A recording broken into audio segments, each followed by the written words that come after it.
விலையேற பெற்ற உம் இரத்தத்தால் விடுதலை கொடுத்தீ. நம்பிக்கையோடு சேர்ந்து சொல்லுவோமா?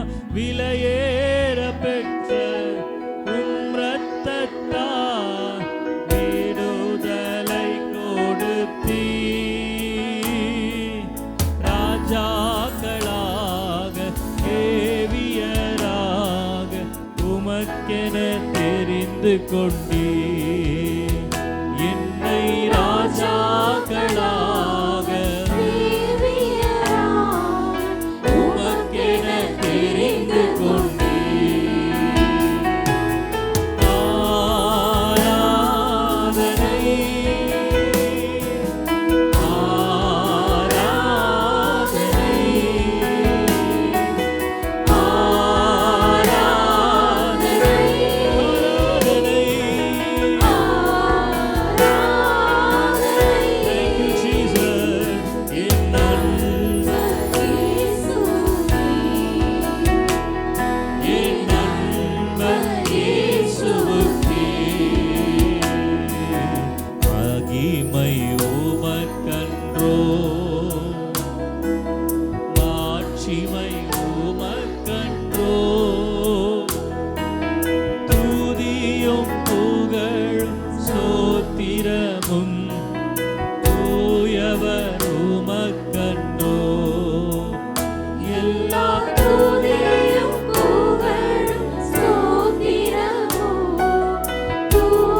கர்த்தர் தம்முடைய வல்லமையை நம்முடைய சரீரங்களை விளங்க செய்ய போகிறான்னு விசுவாசிக்கிறவங்க இன்னும் உற்சாகமாய் கரங்களை தட்டி ஆண்டவருடைய நாமத்தை மகிமைப்படுத்துவோமா? ஹல்லேலூயா ஹல்லேலூயா ஹல்லேலூயா. Thank you Jesus. அப்படியே முழங்கால் படிடுவோம். Praise the Lord. ஹல்லேலூயா. ஆமென். ஆண்டவருடைய நாமம் மகிமைப்படட்டும். யாராவது ஒருத்தங்க பைபிளை பார்க்காம என் முகத்தை பார்த்து சொல்லுங்க பார்க்கலாம். வாக்குத்தத்த வசனத்தை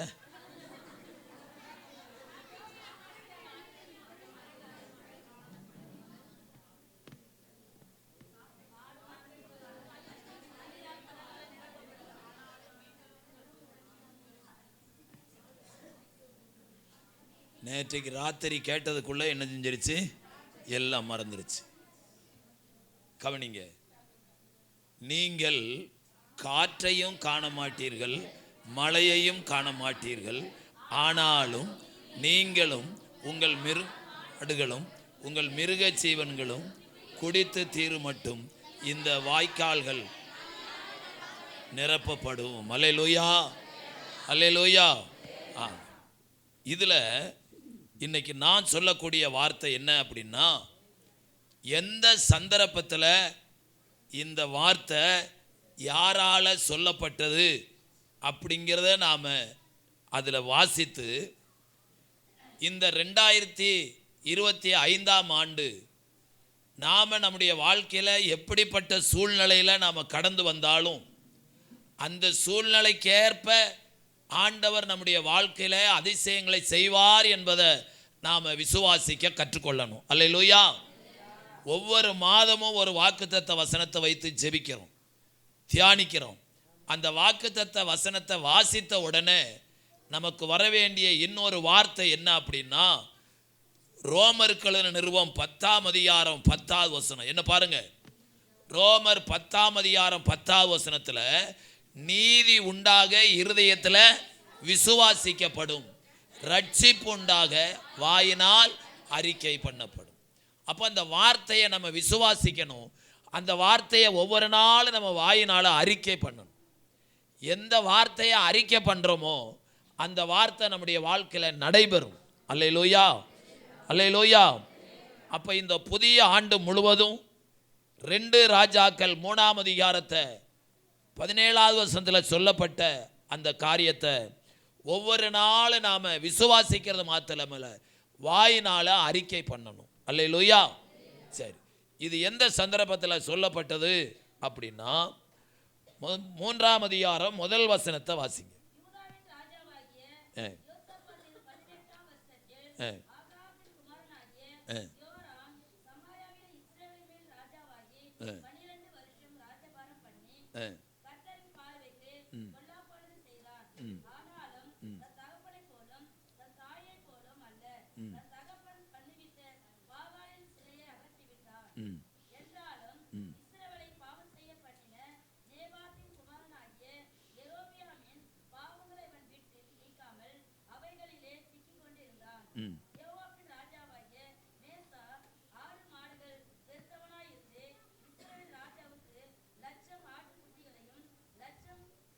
குறும்பாட்டு கடாக்களையும்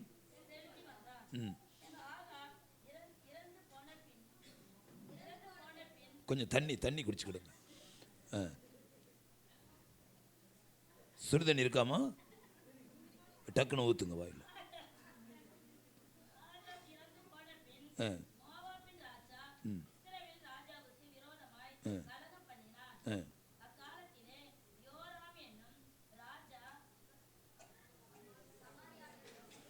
சமாரியாவிலிருந்து புறப்பட்டு இஸ்ரவேலை எல்லாம் லக்கம் பார்த்து போய், மோவாபின் ராஜா எனக்கு விரோதமாக கலகம் பண்ணினான், மோவாபியர் மேல் யுத்தம் பண்ண என்னோடு கூட வருகிறீரா என்று யூதாவின் ராஜாவாகிய யோசபாத்தை கேட்ட பின்னுக்கு அவன், நான் வருகிறேன், நான் தான் நீர், என்னுடைய ஜனம் உம்முடைய ஜனம், என்னுடைய குதிரைகள் உம்முடைய குதிரைகள் என்றான்.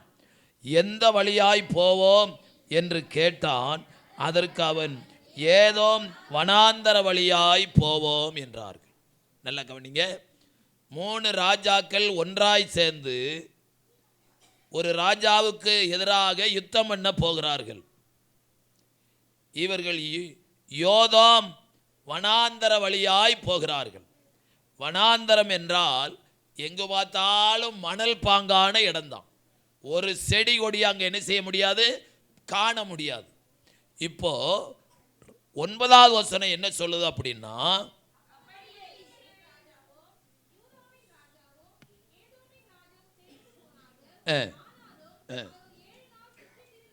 அவர்கள் 7 நாள் சுற்றி திரிந்த போது அவர்களை பின் செல்கிற இராணுவத்துக்கும் மிருக ஜீவன்களுக்கும் தண்ணீர் இல்லாமற் போயிற்று. அல்லேலூயா.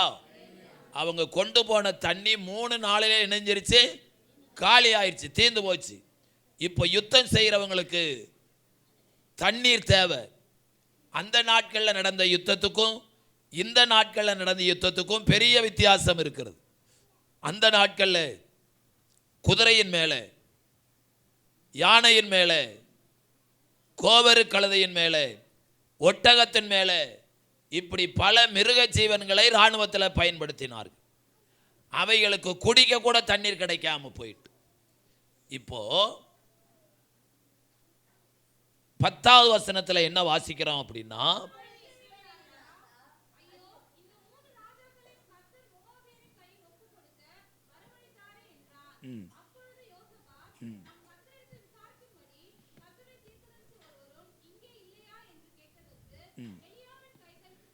எலியாவின் கைகளுக்கு தண்ணீர் வார்த்த சாப்பாத்தின் குமாரனாகிய எலிசா இங்கே இருக்கிறான் என்று இஸ்ரவேலின் ராஜாவின் ஊழியக்காரரில் ஒருவன் மறுமொழியாக சொன்னான்.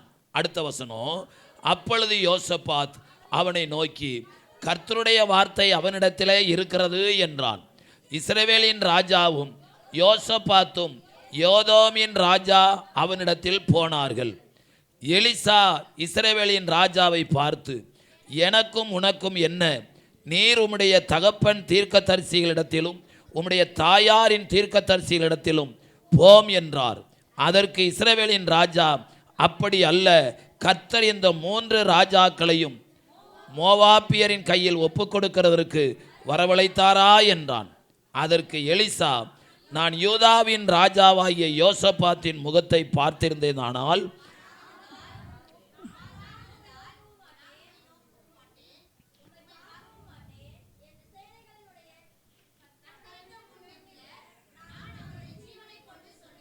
ஆமென். அடுத்த வசனம், இப்போதும் ஒரு சுரமண்டலக்காரனை என்னிடத்தில் கொண்டு வாருங்கள் என்றான். சுரமண்டல வாத்தியக்காரன் வந்து வாசித்த போது கர்த்தருடைய கரம் அவன் மேல் இறங்கிற்று. அல்லேலூயா. நல்லா கவனிங்க. அன்னைக்கு வாத்திய கருவி வாசித்த பொழுது கர்த்தருடைய கரம் ஒரு தீர்க்கதரிசியின் மேலே இறங்குது. புதிய ஏற்பாட்டில் தேவனுடைய பிள்ளைகள் பாடத் தொடங்கும் பொழுது, ஆவில நிறைஞ்சு பாடும் பொழுது, கர்த்தரை துதிக்கும் பொழுது, சங்கீதக்காரன் சொல்லுகிறான், துதிகளின் மத்தியிலே வாசம் பண்ணுகிற தேவன் எந்த இடத்துல ஜனங்கள் துதிக்கிறார்களோ அங்கே இறங்கி வருகிறார். அல்லேலூயா, அல்லேலூயா. ஏன் உங்களை வந்த உடனே உட்கார வச்சு ஒரு பிரசங்கத்தை பண்ணி போங்க அப்படின்னு சொல்லாம துதிக்க வைக்கிறோம், பாட வைக்கிறோம் என்றால், பாடும் பொழுது துதிக்கும் பொழுது நாம் தேவனுடைய நாமத்தை மகிமைப்படுத்துகிறோம். என் ஸ்தானத்தை மகிமைப்படுத்துகிற எந்த இடத்திலும் நான் இறங்கி வந்து அவர்களை என்ன செய்வேன்? ஆசீர்வதிப்பேன் என்று சொல்லுகிறார். ஆகவே சுரமண்டலக்காரன் வாசிக்கும் பொழுது தேவனுடைய கரம் அவன் மேல் வந்தது. அப்பத்தான் இந்த எலிசா தீர்க்கதரிசி இந்த வருஷத்தில் நம்ம கொடுத்த இந்த தீர்க்க தரிசன வசனத்தை அவன் சொல்லுகிறான். அல்லேலூயா. எப்படி சொல்லுகிறான் அப்படின்னு கேட்டிங்கன்னா, நீங்கள் காற்றையும் காண மாட்டீர்கள், மழையையும் காண மாட்டீர்கள், ஆனாலும் நீங்களும் உங்கள் ஆடு மாடுகள் உங்கள் மிருக ஜீவன்களும் குடிக்கும்படிக்கு இந்த பள்ளத்தாக்கு தண்ணீரால் நிரப்பப்படும். அல்லேலூயா, அல்லேலூயா.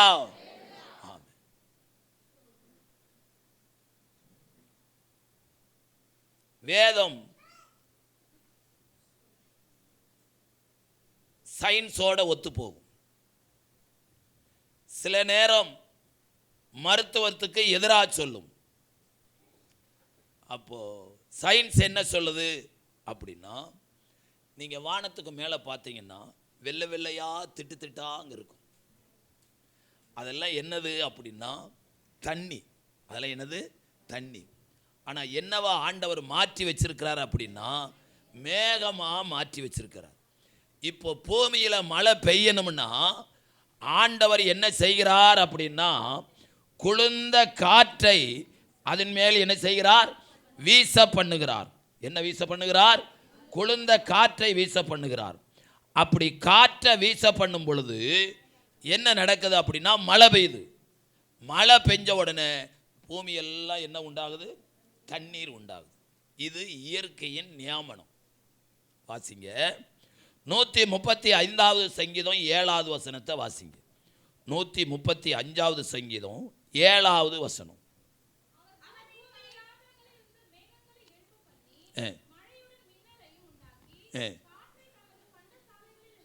காற்றை தமது பண்டக சாலையிலிருந்து புறப்பட பண்ணுகிறார். அப்போ காற்றை ஆண்டவர் தம்முடைய பண்டக சாலையிலிருந்து புறப்பட பண்ணி அந்த மேகத்தின் மேலே வீசும் பொழுது அந்த மேகம் தண்ணியா என்ன செய்யுது? பூமியிலே கொட்டுகிறது. எரேமியா தீர்க்க தரிசன புஸ்தகம் 51ஆம் அதிகாரம் 16வது வசனத்தை ஒருத்தர் வாசிங்க.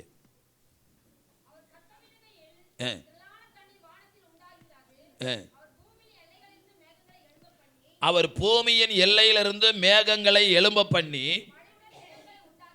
மழையுடன் மின்னல்களை உண்டாக்கி காற்றை தம்முடைய பண்டக சாலையிலிருந்து ஏவி விடுகிறார். அப்படி ஏவி விடும் பொழுதுதான் மழை என்ன செய்கிறது? பெய்கிறது. இன்னொரு வசனத்தை வாசிங்க. நீதிமொழிகள் 25:23.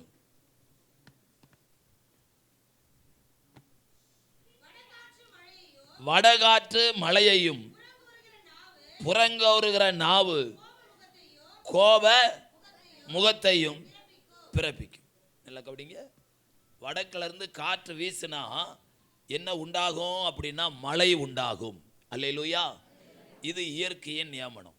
ஆனால் இந்த வருஷத்தில் ஆண்டவர் நமக்கு சொல்லுகிறார், கர்த்தருக்கு ஸ்தோத்திரம், இயற்கைக்கு அப்பாற்பட்ட விதத்தில் ஆண்டவர் நம்மை ஆசீர்வதிக்க போகிறார். அல்லேலூயா, அல்லேலூயா.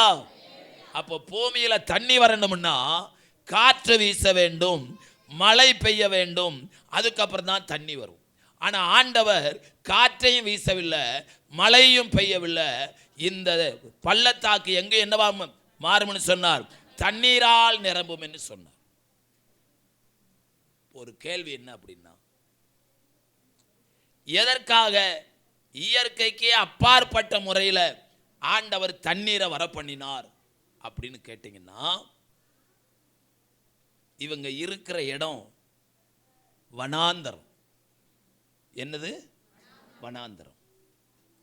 வனாந்தரத்தில் மழை சோன்னு பேஞ்சதுன்னா அங்கே ஒதுங்கிறதுக்கு இடம் இல்லை. ரெண்டாவது, இவங்க வனாந்தரத்தில் யுத்தத்துக்கு வர்றாங்க. மழை பெஞ்சதுன்னா ஒருத்தரோடு ஒருத்தர் என்ன செய்ய முடியாது? யுத்தம் பண்ண முடியாது, யுத்தம் பண்ண முடியாது. ஆகவே தான் ஆண்டவர் அந்த சூழ்நிலைக்கு ஏற்ப மழை பெய்யாதபடி தண்ணீரை வரவழைத்தார். அல்லேலூயா, அல்லேலூயா. அப்போ இந்த 2025ஆம் ஆண்டு நம்ம ஒவ்வொருத்தருடைய குடும்பத்தை, வாழ்க்கையை, ஜீவியத்தை கர்த்தர் எப்படி ஆசீர்வதிக்க போறார் என்றால், நம்முடைய சூழ்நிலைக்கு ஏற்ப ஆண்டவர் நமக்கு ஆசீர்வாதத்தை கட்டளையிடுகிறார். அல்லேலூயா. காற்று வீச வேண்டும், மழை பெய்ய வேண்டும், அப்பொழுதுதான் தண்ணீர் வரும். இந்த ரெண்டுமே வரவில்லை, ஆனால் தண்ணீரால் நிரப்பப்படும் என்று சொல்லுகிறார். அல்லேலூயா. இதை சொல்லிட்டு 18வது வசனத்தில் என்ன சொல்றார் அப்படின்னா, தீர்க்கதரிசி, இது கர்த்தரின் பார்வைக்கு அற்ப காரியம். நல்லா கவனிங்க.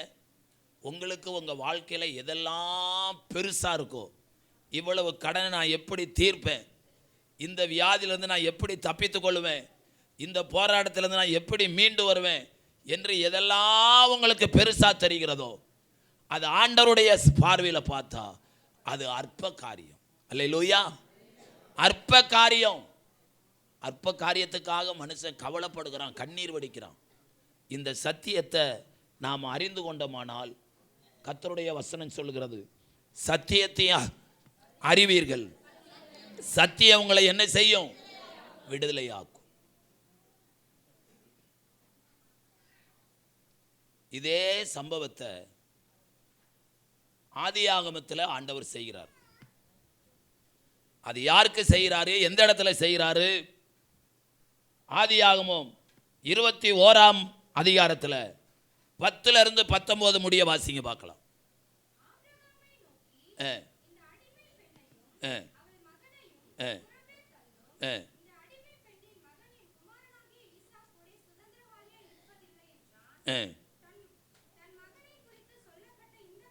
தன் மகனை குறித்து சொல்லப்பட்ட இந்த காரியம் ஆபிரகாமுக்கு மிகவும் எப்படியா இருந்தது?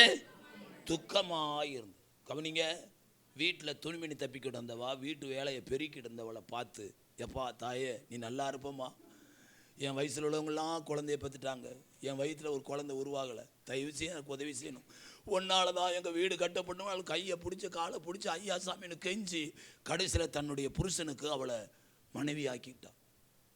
மனைவியாக்கி அவள் கற்பம் தரித்து ஒரு பிள்ளையை பெற்ற உடனே இப்போ சொல்றா, புருஷனை கூப்பிட்டு, இந்த பாரியா ஆபிரகாம், இந்த சக்களத்தில் இருக்கிறாளே யாரவா? ஆகார். அவளை அவளுடைய மகனையை புறம்பே தள்ளும், வீட்டை விட்டு போல தள்ளும் ஐயா. ஆபிரகாமுக்கு இந்த வார்த்தையை கேட்ட உடனே எப்படி இருந்துச்சு? துக்கமா இருந்துச்சு. என்னடா இது, சும்மா இருந்தவளை இப்படி பிடிச்சி பண்ணிட்டு இப்போ கடைசியில் வீட்டை விட்டு வெளியேற்றுறாள். அவன் வேதனைப்பட்டது பரலோகம் கேட்குது, அவன் மனசுல வேதனைப்பட்டது பரலோகம் என்ன செய்யுது? பார்க்குது. அடுத்த வசனத்தை வாசிங்கம்மா. அப்பொழுது தேவன் ஆபிரகாமை நோக்கி, அந்த பிள்ளையையும் உன் அடிமை பெண்ணையும் குறித்து சொல்லப்பட்டது உனக்கு துக்கமாய் இருக்க வேண்டாம், ஈசாக்கினிடத்தில் உன் சந்ததி விளங்குவது போல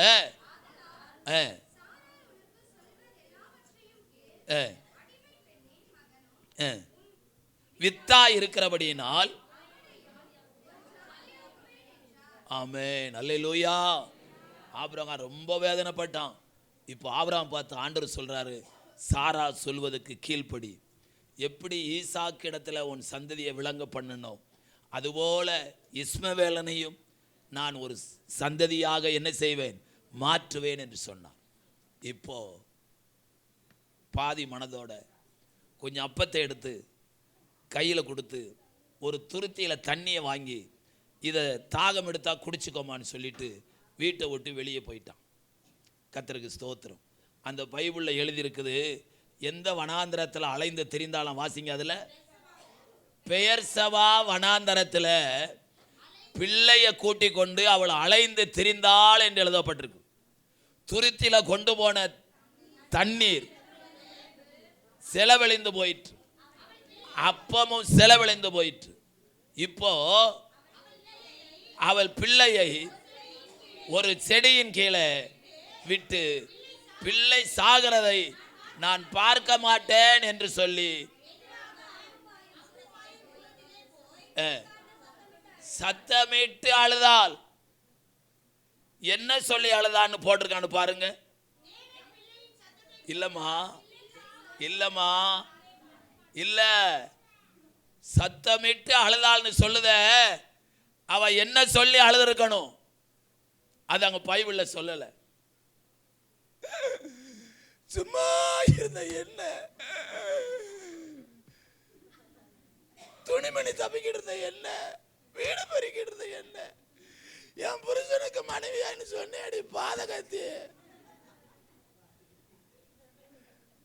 நீ விளங்கலையாடி, இப்ப என்ன அநியாயமா அலைய விட்டுட்டிய அப்படின்னு சத்தமிட்டு அழுதாலும். மெட்ராஸ்ல ஜனங்க ரொம்ப தூக்கப்பட்டு அழுதாங்கன்னு எப்படி வாங்க தெரியுமா,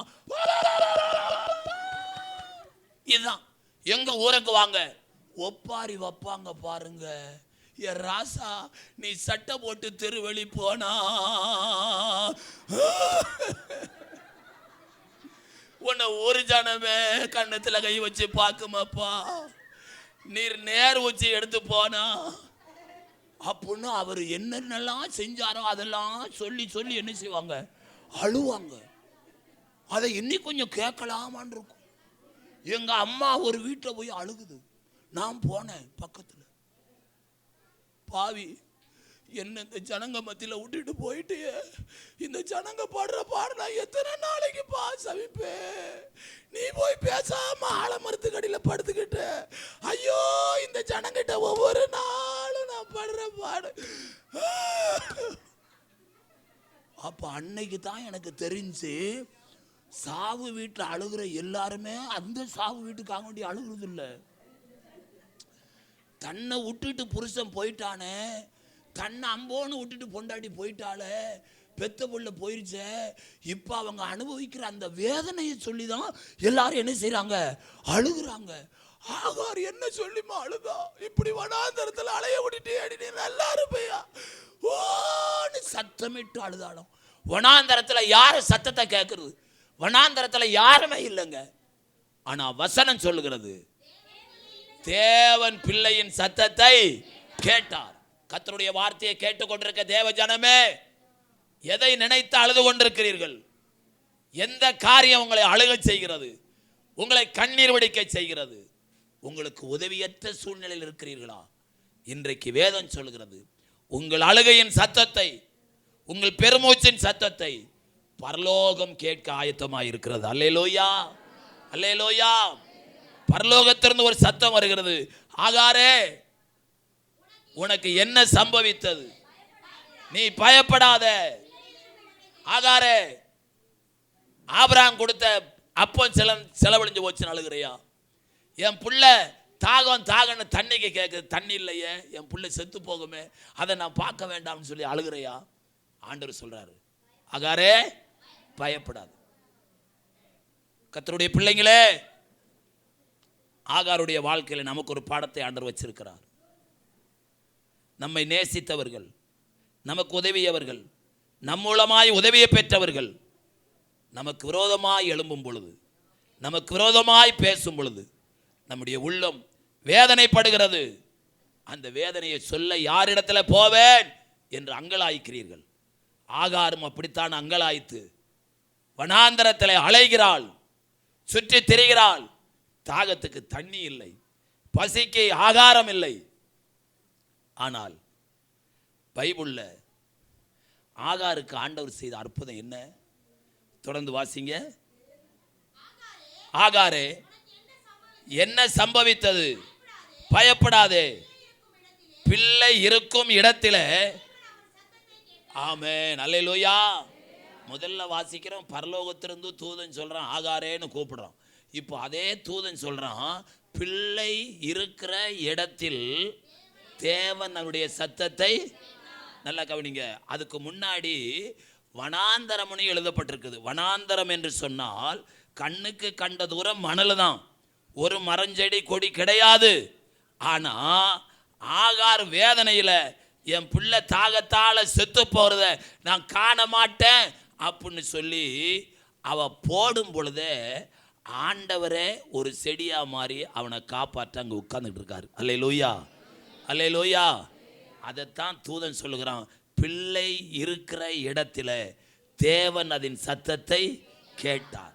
ஆண்டவர் நம்மை குறித்து என்ன சொல்லுகிறார்? நமக்கு ஒரு ஆபத்து வரும் பொழுது 91ஆவது சங்கீதத்தில் வாசிக்கிறோம், ஆபத்தில் நானே அவனோடு கூட இருந்து அவனை தப்புவித்து என்ன செய்வேன்? கனம் பண்ணுவேன். அல்லேலூயா, அல்லேலூயா. வனாந்தரத்தில் செடி கொடி கிடையாதுங்க. ஆனா ஆகாருடைய பிள்ளைய நிழல் உண்டாக்கும்படி ஆண்டவர் ஒரு நிமிஷத்தில் அந்த பிள்ளைய போட்ட உடனே அவர் என்ன உண்டாக்கியிருக்காரு? ஒரு செடி அங்க முளைக்க பண்ணியிருக்கார். இது முடியுமா அப்படின்னு கேட்டீங்கன்னா யோனா புஸ்தகத்தை வாச்சா இது முடியும் அப்படின்னு சொல்லுது. யோனாவுடைய தலையில வெயில் படாதபடி ஒரே நாளில ஒரு ஆமணக்கு செடி என்ன செய்தார்? முளைக்க பண்ணினார். எவ்வளவு பெரிய ஆமணக்கு செடி! யோனா ஒரு 6 அடி 7 அடி இருப்பான். அவன் உட்கார்ந்தா அவன் முழுசும் இருக்கிற இடத்த முழுதும் இணல் தரக்கூடிய அளவுக்கு ஆமணக்கு செடியுடைய இலையை பார்த்தீங்கன்னா கை அகலம் இருக்கும், இப்படி இருக்கும் அகலமா. அந்த ஆமணக்கு செடி ஒரு ஆளு நிழல் தங்கக்கூடிய அளவுக்கு பெருசா வளர்ந்துருச்சு. கர்த்தருக்கு ஸ்தோத்திரம். நல்லா கவனிங்க. 2025ஆம் ஆண்டு இங்க இருக்கிற அத்தனை பேரையும் இந்த வசனத்தின்படி காற்றையும் காணாம மழையையும் காணாம நம்ம வீடெல்லாம் செல்வத்தால நிறைய போகுது. அல்லேலூயா, அல்லேலூயா. கர்த்தருக்கு ஸ்தோத்திரம். நம்மளை பார்க்கிறவங்க என்ன வேலை செய்யறாங்க? கவர்மெண்ட்ல வேலை செய்யறவங்க வீட்டில் கூட அப்படி இல்லையே. இவங்க வீட்டில் எப்படி இவ்வளவு ஆசீர்வாதம் வருது அப்படின்னு இந்த ஊர் ஜனங்க கன்னத்தில் என்ன செய்ய போறாங்க? கையை வைக்க போறாங்க. அந்த அளவுக்கு ஆசீர்வதிக்க போறாரு. ஆனா ஆண்டவர் நம்மளை எவ்வளவு பெரிய கோடீஸ்வரனா மாற்றினாலும் நம்முடைய இருதயம் அந்த பொருள் மேல என்ன செய்யக்கூடாது? இருக்கக்கூடாது. அல்லேலூயா, ஆமென். பெரிய ஆமணக்கு செடி வளர்ந்தது. நல்லா குழு குழு குழு குழுன்னு ஆமணக்கு செடி நிழல்ல சந்தோஷப்பட்டுட்டு சொல்றான், இப்போ நான் சொன்ன தீர்க்கதரிசனம் நிறைவேற போகுது, இந்த பட்டணம் அழிய போகுது அழிய போகுதுன்னு பார்த்துக்கிட்டு இருந்தான் பாருங்க. டேய், ஆமணக்கு செடி மேல இவ்வளவு நீ ஆர்வம் கொள்றியா அப்படின்னு ஒரு பூச்சியை கூப்பிட்டாரு. எதை கூப்பிட்டாரு? பூச்சியை கூப்பிட்டாரு. ஒரு பூச்சியை கூப்பிட்டு சொல்றாரு, அந்த ஆமணக்கு செடியெல்லாம் பட்டு போக செய்யுமா, எல்லாம் தின்னு போடு அப்படின்னு சொன்னா அது வருது, நறுக்கு நறுக்கு நறுக்கு நறுக்கு நறுக்கு நறுக்கு நறுக்கு நறுக்கு நறுக்கு நறுக்குன்னு கடிக்குது. 2 தடவையும் அதுக்கு என்ன வாங்குது? வலிக்குது. ஆனாலும் பரவாயில்லை, ஆண்டவர் எல்லா இலையும் என்ன செய்ய சொல்லிட்டாரு? கடிச்சு திங்க சொல்லிட்டாரு. அப்படின்னு மேல இருந்து கீழே வரைக்கும் எல்லா இலைகளையும் ஒரே பூச்சி, சொல்லுங்க, ஒரே பூச்சி அம்புட்டையும் கடிச்சு நறுக்குச்சு. திடீர்னு வெயில் அடிக்குது, என்னடா இது சூடா இருக்குன்னு பார்த்தா மேல பார்த்தா ஆமணக்கு செடி எப்படி நிக்குது? வெறும் கொம்பா நிக்குது, ஒரு இலைய காணும். ஆண்டவரை தவிர வேற எது மேலையும் நம்பிக்கை வச்சீங்கன்னா நான் நம்பின ஒன்றும் இல்லாம போக பண்ணுவார். அல்லேலூயா, அல்லேலூயா. அப்போ என்னதான் ஆசீர்வாதம் நம்ம வீட்டுக்குள்ள வந்தாலும் இந்த ஆசீர்வாதத்திற்கு காரணம் நான் வணங்குற கர்த்தர். அல்லேலூயா. அவர் என்னோடு கூட இருப்பதனால தான் எனக்கு இவ்வளவு பெரிய ஆசீர்வாதத்தை தந்தார். ஆகவே 34:1 சங்கீதக்காரன் சொல்லுது போல, கர்த்தரை நான் எக்காலத்திலும் ஸ்தோத்தரிப்பேன், அவர் துதி எப்போது என்னுடைய வாயில இருக்கும். நல்லா கவனிங்க. வனாந்தரத்தில் அலைந்து திரிந்தவளுக்கு பிள்ளைய காப்பாற்றும்படியா, நிழல் உண்டாக்கும்படியா ஒரு செடியை உண்டாக்குனார். இப்போ அடுத்த வசனம் சொல்லுது, ஆகாருடைய கண்ணை கர்த்தர் திறந்தாளாம். அல்லேலூயா. அப்படின்னா கண்ணு தெரியாமல் சுத்திட்டு தெரியல, மனக்கண்ணை கர்த்தர் என்ன செய்கிறாரு? திறக்கிறார். அல்லேலூயா, அல்லேலூயா. சபையில் ரொம்ப பேருடைய மனக்கண்ணு திறக்கலை. அதனால தான் ரட்சிக்கப்பட்டும் திருவிருந்தில் பங்கு கொண்டும் தூசண வார்த்தையை கூசாமல் பேசுகிறாங்க. பைபிளில் எழுதியிருக்குது. ஆண்டவருடைய பிள்ளைகளாகிய நாம யார் என்பதை நம்முடைய வாயின் வார்த்தை வெளிப்படுத்தணும். இன்னைக்கு இந்த புது வருட ஆராதனையில் ஒரு தீர்மானம் பண்ணணும். கழுத்து மேலே கத்தி வந்தால் கூட என் வாயில் என்ன வார்த்தை வராது? கெட்ட வார்த்தை வராது. காரணம் என்ன? அவங்க மனக்கண் திறக்கப்படலை, மனக்கண் அடைக்கப்பட்டிருக்கிறது. ஆகாருடைய மனக்கண் அடைக்கப்பட்டிருந்தது. ஐயோ என் பிள்ளை சாகிறதேன்னு சொன்னான். ஆண்டவர் கண்ணை திறந்த உடனே அவ சுத்தி திருந்த அதே வனாந்தரத்தில் ஒரு நீர் ஊற்ற கர்த்தர் உண்டாக்கியிருந்தார். அல்லேலூயா. அந்த நீர் ஊற்ற பார்க்கறதுக்கு அவ கண்ணு தெரியல, ஆனால் கர்த்தர் கண்ணை திறந்த உடனே அவ நீர் ஊற்ற என்ன செய்கிறா? பார்க்கிறா. நான் ஒரு ஆண்டவருடைய பிள்ளை இந்த சமுதாயத்தில் எப்படி நடக்கணும் அப்படிங்கிறதுக்கு நம்முடைய மனக்கண்ணை கர்த்தர் என்ன செய்யணும்? இந்த வருஷத்தில் திறக்கணும். அல்லேலூயா, ஆமென். அப்படியானால் அவ திறந்த உடனே அந்த தண்ணீரை தன்னுடைய துருத்தி நுமூர நிரப்பினான். ஆபிரகாம் கொடுத்தது ஒரு துருத்தி தண்ணி, ஆனால் ஆண்டவர் கொடுத்தது உங்களுக்கு தெரியுமா? இன்னைக்கு வரைக்கும் அந்த வனாந்திரத்தில் அந்த தண்ணி ஊறிக்கொண்டே இருக்கிறதாம். அதுக்கு பக்கத்தில் தான் ஹட்சி, அந்த முஸ்லீம்களுடைய தொழுகை பெரிய ஸ்தலம் இருக்குது. இன்றைக்கும் நீங்கள் ஏர்போர்ட்டில் போய் பார்த்தீங்கன்னா ஹட்சிக்கு போயிட்டு வர்ற அத்தனை முஸ்லீம்களும் ஒரு பெரிய பாட்டில் தண்ணி கொண்டு வர்றாங்க. அது என்ன தண்ணி? அது விசேஷித்த தண்ணி. கர்த்தருக்கு ஸ்தோத்திரம். அது எங்கேருந்து வருது? அன்னைக்கு ஆகாருக்கு உண்டு பண்ணின அந்த நீர் ஊற்று இன்னைக்கு வரைக்கும் என்ன செஞ்சுக்கிட்டு இருக்கான்? சுரந்துக்கிட்டே இருக்கு. அது எங்கேருந்து வருதுன்னு இது வரைக்கும் கண்டுக்க முடியலை. கர்த்தருடைய பிள்ளைகளை, இந்த வருஷம் கர்த்தர் நம்மளை ஆசீர்வதிக்கும் பொழுது அந்த ஆசீர்வாதம் நமக்கோட மாத்திரமல்ல, நம்முடைய குடும்பத்தார் அனைவரும் அனுபவிக்கக்கூடிய அளவுக்கு மகா பெரிய ஆசீர்வாதத்தை கர்த்தர் கொடுப்பார். அல்லேலூயா. அந்த வசனத்தில் வாக்குத்தத்தத்தில் என்ன சொல்லப்பட்டிருக்குது? நீங்களும் உங்கள் மிருக ஜீவன்களும் உங்கள் ஆடு மாடுகளும் குடிக்கும்படியா. அப்போ ஆண்டவர் நம்முடைய தாகத்தை தீர்த்தா போதாது நினைக்காதபடி நம்மளை சுற்றி இருக்கிற நமக்கு சம்பந்தமான அத்தனை பேருடைய தாகத்தையும் தீர்க்க போதுமானதாய் கர்த்தர் தண்ணீரை உண்டு பண்ணுகிறார். அல்லேலூயா, அல்லேலூயா. இந்த பள்ளத்தாக்கு தண்ணீரால் நிரப்பப்படும். சொல்லுங்க, இந்த பள்ளத்தாக்கு தண்ணீரால் நிரப்பப்படும். நம்முடைய ஆண்டவர் யார்? அவர் நிரப்புகிறவர். சொல்லுங்க, அவர் நிரப்புகிறவர். அன்றைக்கு வனாந்தரத்தில் யுத்தத்துக்கு போற வழியில தண்ணீர் இல்லையே என்று அங்கலாய்த்த போது காற்றும் வீசவில்லை, மழையும் பெய்யவில்லை. அந்த பள்ளத்தாக்கு முழுவதும் தண்ணீரால் என்ன செஞ்சது? நிறைந்தது. அப்போ இன்றைக்கு இந்த 2025ஆம் ஆண்டு இந்த முதல் தேதியில் நான் ஆண்டவருக்காக வாழ்வேன் என்று யாரெல்லாம் தங்களை ஒப்பு கொடுக்கிறீர்களோ அவருடைய மனக்கண்களை கர்த்தர் திறப்பார்.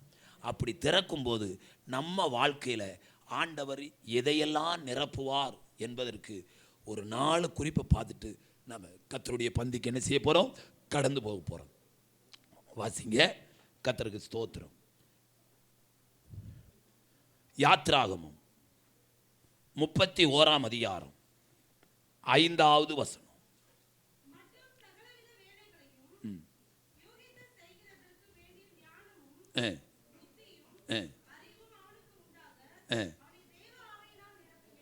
அவனை தேவ ஆவியினால என்ன செய்தேன்? நிரப்பினேன். யார் இந்த மனுஷன் அப்படின்னா 1வது வசனத்தை வாசிங்க.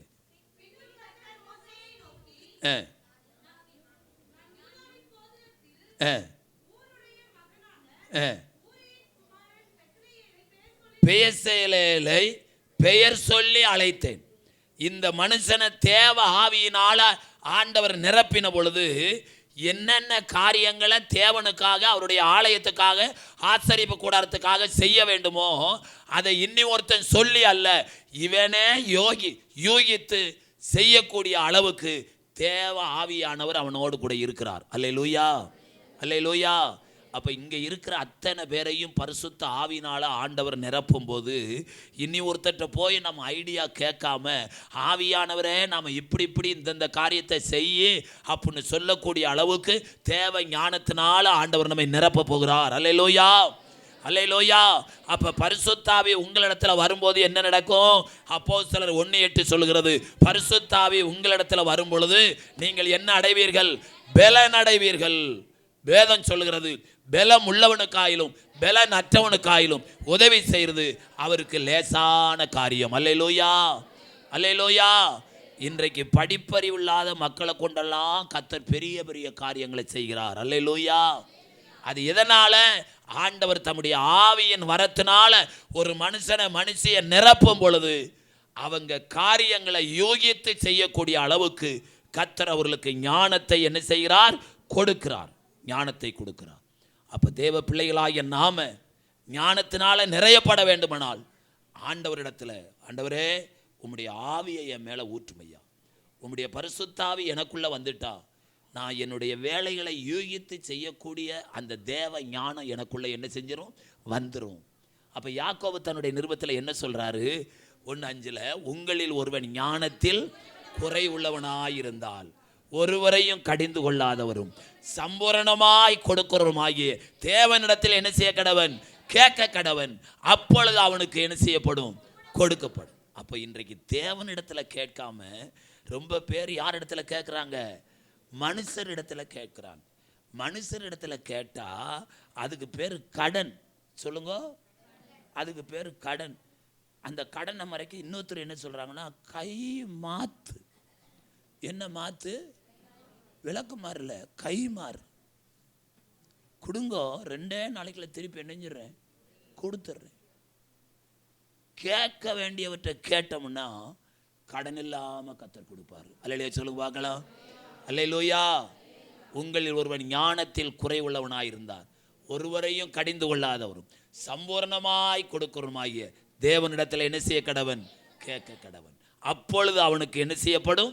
கொடுக்கப்படும். அப்போ இன்றைக்கு நம்மளை ஞானவானாய் மாற்றுவதற்கு தான் ஆண்டவர் அவருடைய ஆவியினால நிரப்பி, பரிசுத்த ஆவியினால நிரப்பி காரியங்களை யோகித்து செய்யக்கூடிய அந்த தேவ கிருபையை நமக்குள்ள கர்த்தர் வைத்திருக்கிறார். அல்லேலூயா. ஒரு அம்மா இப்படி சொன்னாங்க, முதல்ல சொன்னோம்ல, தேவன் தம்முடைய பண்டக சாலையிலிருந்து காற்றை என்ன செய்கிறார்? வீச பண்ணுகிறார். எங்கள் வீடு கூரை வீடு, எங்கள் வீட்டில் லைட் இல்லை. எங்கள் வீட்டில் லைட் இல்லாதனால ஃபேனும் இல்லை. என்னை பார்க்க வந்துட்டு ஒருத்தர், ஐயோ இந்த வீட்டில் எப்படி தான் இருக்கிறீங்களோ, ஃபேனே இல்லையே அப்படின்னு இப்படி கையை பசிஞ்சாங்களாம்.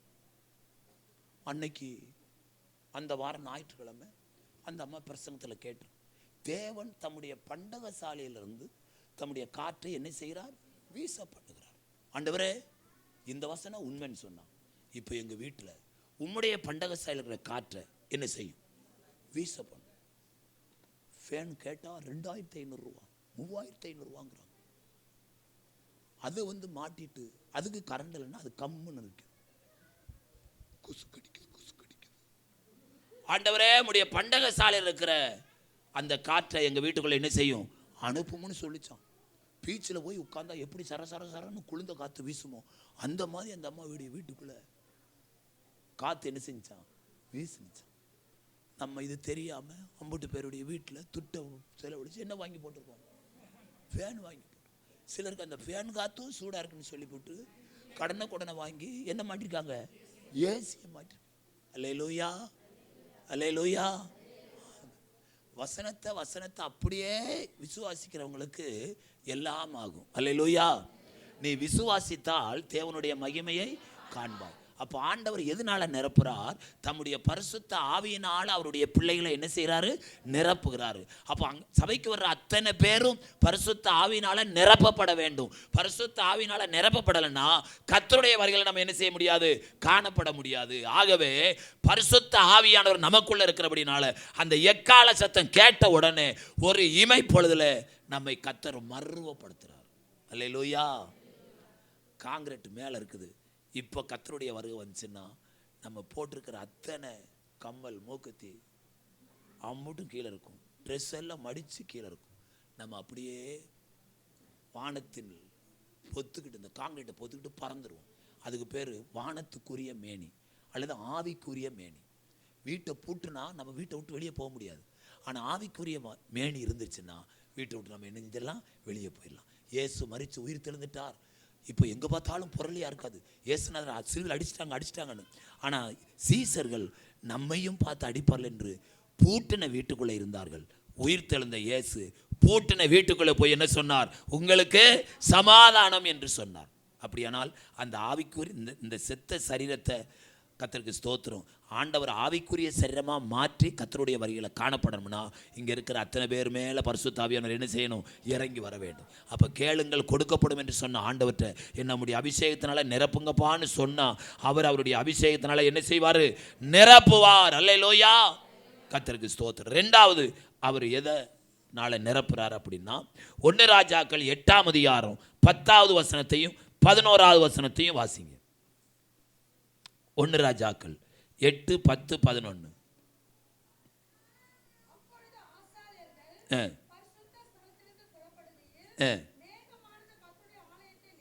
மேகமானது கர்த்தருடைய ஆலயத்தை நிரப்பிற்று, மேகத்தை நிமித்தம்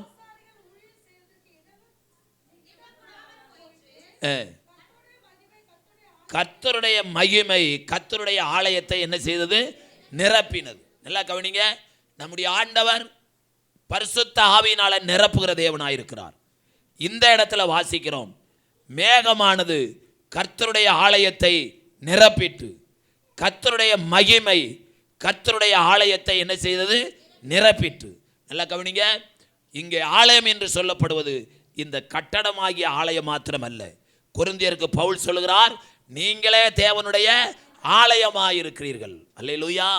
அப்போ நம்ம சரீரமாகிய ஆலயத்தை ஆண்டவர் தம்முடைய மேகத்தினால தம்முடைய மகிமையினால அவர் நிரப்ப வேண்டுமானால் நாம் என்ன செய்யணும்? தேவ ஆலயத்தை தேவன் ஆசாரியர்கள் ஊழியம் செய்யக்கூடாத அளவுக்கு மகிமையினால நிரப்ப சாலமோனை குறித்து பைபிள் சொல்லுது, எண்ணிக்கைக்கு அடங்காத பலிகளை செலுத்தினான். அதனால் தேவனுடைய ஆலயத்தில் தேவனுடைய மகிமை என்னஞ்சது?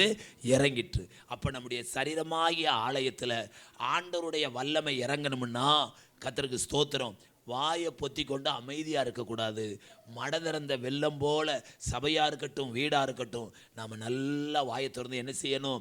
ஸ்தோத்திரம் பண்ணணும். பைபிள் சொல்கிறது, ஸ்தோத்திர பலி இடுகிறவன் என்ன செய்கிறான்?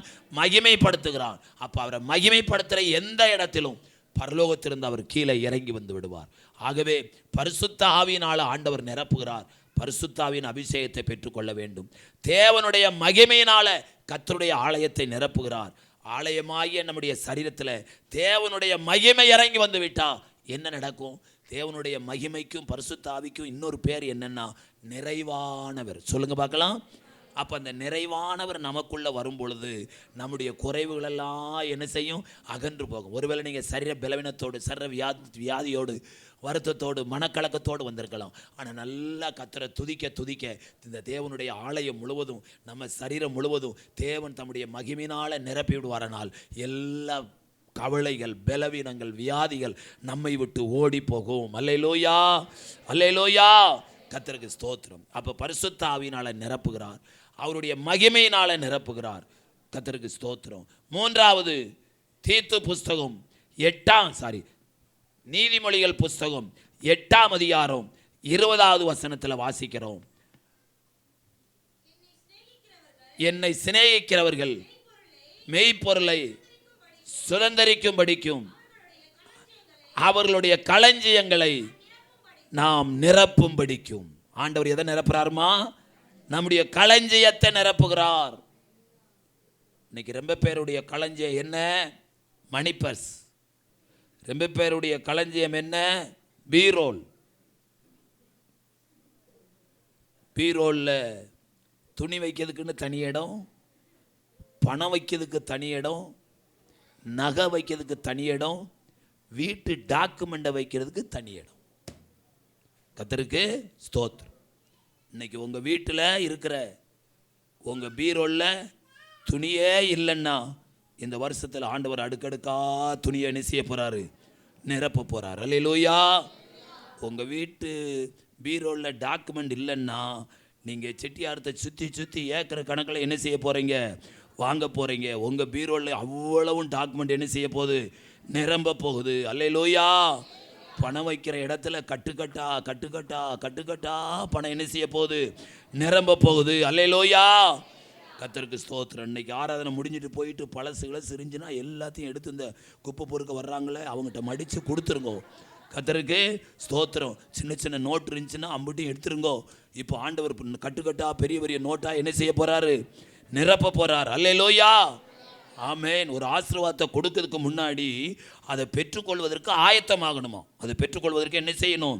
ஆயத்தமாகணும். இப்போ நம்ம வாசித்த வசனத்திலேயே முன்னாடி வாசித்தீங்கன்னா காற்றும் அடிக்கலை, இருமா, காற்றும் அடிக்கலை, மழையும் பெய்யலை. ஆனால் இந்த பள்ளத்தாக்கு எங்கும் வாய்க்கால்களை வெட்டுங்கிறார்.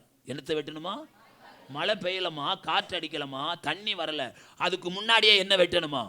வாய்க்கால்களை வெட்டணும். அப்போ நம்ம வீட்டில் இதுவரைக்கும் பீரோல் வாங்கலை அப்படின்னா கர்த்தருக்கு ஸ்தோத்திரம். இந்த வருஷம் பீரோல் என்ன செய்ய போகுது? வரப்போகுது. கீழே தரையில் படுக்கிறவங்களாம் இந்த வருஷம் என்ன வரப்போகுது? மெத்த கட்டில் வரப்போகுது. என்ன கட்டில்? மெத்த கட்டில் வரப்போகுது. அப்போ நம்ம என்ன செய்யணும்? வீட்டை பெருசாக்கணும். வீட்டை என்ன செய்யணும்? பெருசாக்கணும். கர்த்தருக்கு ஸ்தோத்திரம். அகலமாக வச்சு கட்டணும். ஏன் கட்டணும்? 6 அடி பெட்டு எங்கள் வீட்டுக்கு என்ன செய்ய போகுது? வரப்போகுது. பழைய துணி 10 வருஷம் 5 வருஷம் துணியெல்லாம் நம்ம வீட்டில் என்ன செய்யக்கூடாது? இருக்கக்கூடாது. எல்லாத்தையும் காலி பண்ணிடணும். புதுசு புதுசாக என்ன செய்ய போகிறாரு? கொடுக்க போகிறாரு. நீங்கள் விசுவாசித்தீங்கன்னா உங்களுக்கு அப்படி நடக்கும். எங்களுக்கு என்னையா செய்வார் அப்படின்னு சொன்னீங்கன்னா உங்களுக்கு ஒன்றும் செய்ய மாட்டார். அல்லேலூயா. அல்லேலூயா. ஆண்டவர் நம்முடைய களஞ்சியத்தை என்ன செய்ய போறார்? நிரப்ப போறார். சில வீடுகளை போய் ஜெபம் பண்ணிட்டு ஐயா இருங்கயா காணி கட்டு வர மட்டும் உள்ளுக்கு போனாங்கன்னா ஆண்டவரே பீரோல திறக்க போறாங்க. தோத்திரம் இயேசுவின் ரத்தம் செய்யும். சிலர் பீரோல திறந்தா கூட என்ன வராது? இல்ல சத்தம் வரும். சத்தம் வரனால நான் தோத்திரம் பண்றேன். பணம் வராது. என்ன வராது? பணம் வராது. ஒரு நாள் ஒரு அம்மா 10 ரூபாய்க்கு மேலே 5 பைசா கொடுக்க மாட்டாங்க. அவங்க 1/2 மணி நேரமாக புரட்டாங்க. நானும் தோத்திரம் இயேசுவின் ரத்தம் செய்யும் அப்படி பண்ணிக்கிட்டு இருக்கேன். கடைசியில் வந்து ஒரு காணி கொடுத்தாங்க. நான் வீட்டுக்கு வந்துட்டேன். வீட்டுக்கு வந்து பார்த்தா எனக்கு சம்மந்தம். ஐயோ இவங்க தெரியாமல் கொடுத்துட்டாங்க போலுக்கும். என்ன?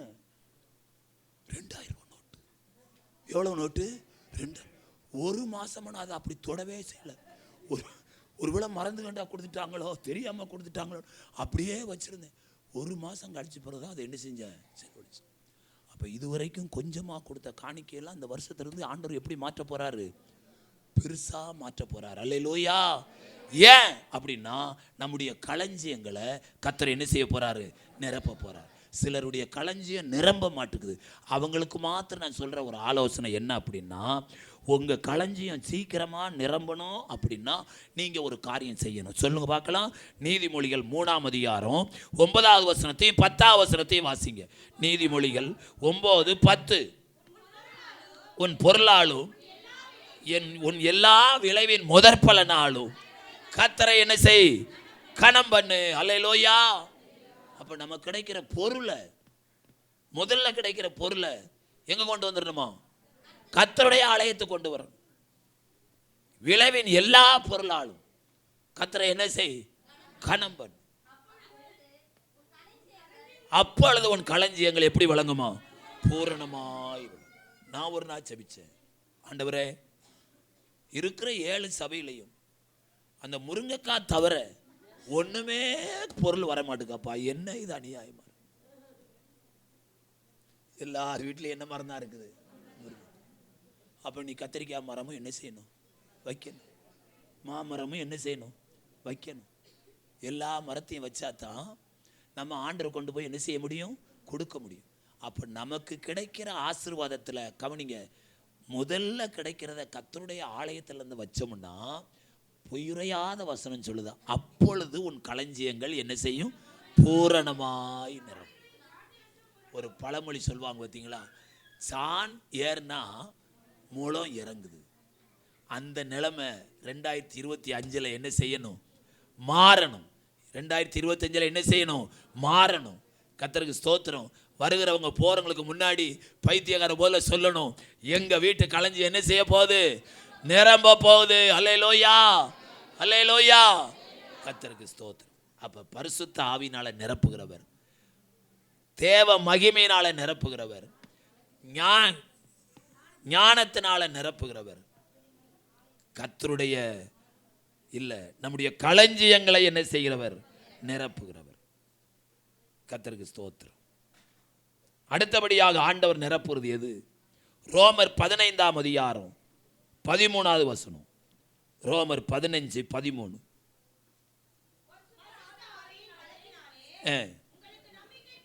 உங்களுக்கு நம்பிக்கை பெருகும்படிக்கு நம்பிக்கையின் தேவன் விசுவாசத்தினாலே உண்டாகும் எல்லாவித சந்தோஷத்தினாலும் சமாதானத்தினாலும் உங்களை நிரப்புவாராக.